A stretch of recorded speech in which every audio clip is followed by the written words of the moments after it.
Good morning, everyone. Praise the Lord for this day. Our devotion for today is from the book of Jeremiah, chapter 33, verse 3. And it says, "Call to me, and I will answer you, and tell you great and unsearchable things you do not know." Wow! What an encouraging verse. If we will look into the context of the verse, these words were spoken by God to prophet Jeremiah when he was in prison for telling King Zedekiah the message God instructed him to share. These words were to encourage Jeremiah to keep calling out to God, to be in constant prayer, and to continue seeking God, especially during times of persecution. Jeremiah chapter 33 verse 3, also called God's private telephone number.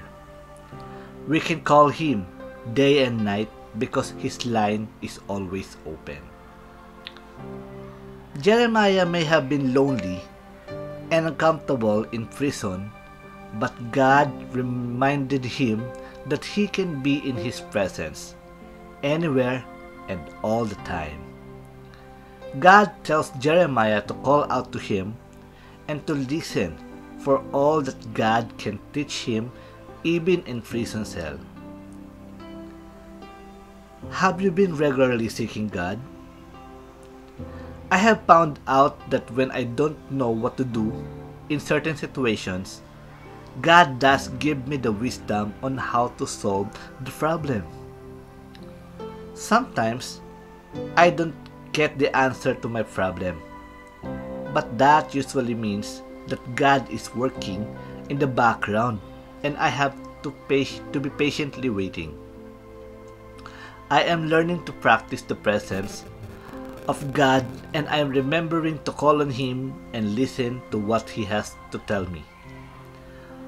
When there is a problem in front of me, I dialed 333 or Jeremiah chapter 33 verse 3 and ask God for the solution.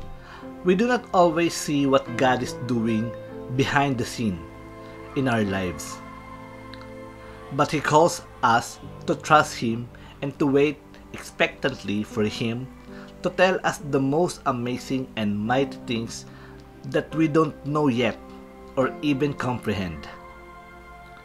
To be able to hear God clearly and for Him to be able to work well in our lives, we need to have clean hearts.